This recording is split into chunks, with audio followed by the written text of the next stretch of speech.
வாகன காப்பீடு இன்சூரன்ஸ் தொடர்பா உச்சநீதிமன்றம் வழங்கி இருக்கக்கூடிய ஒரு தீர்ப்பு அப்படிங்கிறது ரொம்ப முக்கியத்துவம் வாய்ந்த ஒன்றா மாறி இருக்கிறது. ஏன் இப்படியான ஒரு முடிவை, இப்படியான ஒரு தீர்ப்பை உச்சநீதிமன்றம் எடுத்தது? அது ஏற்கனவே ஒரு மாநில உயர்நீதிமன்றம் வழங்கிய தீர்ப்பை உறுதிப்படுத்தக்கூடிய வகையில் இப்படி ஒரு கடுமையை ஏன் உச்சநீதிமன்றம் காட்டியது அப்படிங்கிறது ரொம்ப முக்கியமான விஷயமா மாறி இருக்கிறது. 2014ஆம் ஆண்டு கர்நாடக மாநிலத்தில் ரவிஷா அப்படின்னு ஒருத்தர் தன்னுடைய பெற்றோர், சகோதரி, அவர்களுடைய குடும்பம், குழந்தைகள் எல்லாரையும் காரில் கூட்டிக்கிட்டு டிராவல் பண்ணுறாரு. ஆனால் அவர் காரை சரியாக ஓட்டலை, போக்குவரத்து விதிமுறைகளை எல்லாம் வயலேட் பண்ணுறாரு. அது மட்டும் இல்லாமல் விபத்தை ஏற்படுத்தக்கூடிய வகையில் தான் அவருடைய டிரைவிங்கே இருந்தது அப்படின்னு சொல்லப்படுது. ரொம்ப மோசமான அந்த டிரைவிங் காரணமாக ஒரு பெரிய விபத்தை சந்திக்கிறார் ரவிஷா. அவர் அந்த விபத்தில், அவர்தான் அந்த காரை இயக்கியவர், அந்த விபத்தில் அவர் உயிரிழந்து விடுகிறார். அந்த காரில் இருந்த அவருடைய பெற்றோர், சகோதரிகள்லாம் படுகாயங்களோடு உயிர் தப்புகிறார்கள். இந்த விவகாரம் மிகப்பெரிய ஒரு விபத்து விஷயமாக பார்க்கப்பட்டது.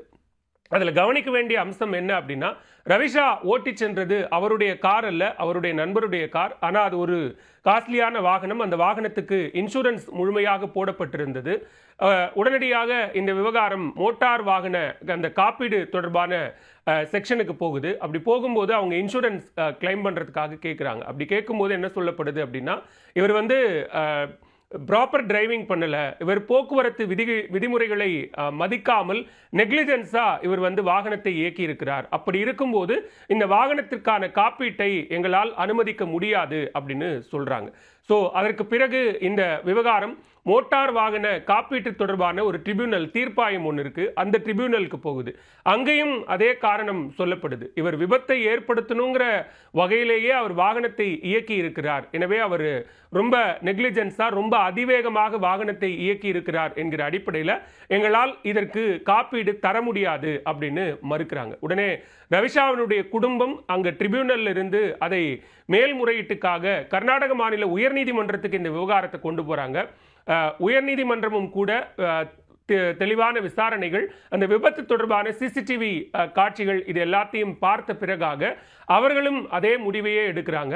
ஒரு டிரைவிங் அப்படிங்கிறது ரொம்ப பாதுகாப்பான ஒன்றாக இருக்கணும். அது அவர்களுக்கும் சரி, சாலையில் மற்ற வாகனங்களுக்கும் சரி ஒரு பாதுகாப்பான பயணமாக இருக்கணும். அப்படி இருக்கும்போது போக்குவரத்து விதிகளையும் மதிக்கல, அதே நேரத்தில் ரொம்ப அதிவேகமாக வாகனத்தை இயக்கியிருக்கிறார். ஒரு நெக்லிஜென்ஸ் டிரைவிங் அப்படிங்கிறது இதில் முழுமையாக உறுதி செய்யப்பட்டிருக்கு. அப்படி இருக்கும்போது இந்த காப்பீட்டு தொகையை கொடுக்க தேவையில்லை அப்படின்னு கர்நாடக உயர்நீதிமன்றமும் தீர்ப்பளிக்குது.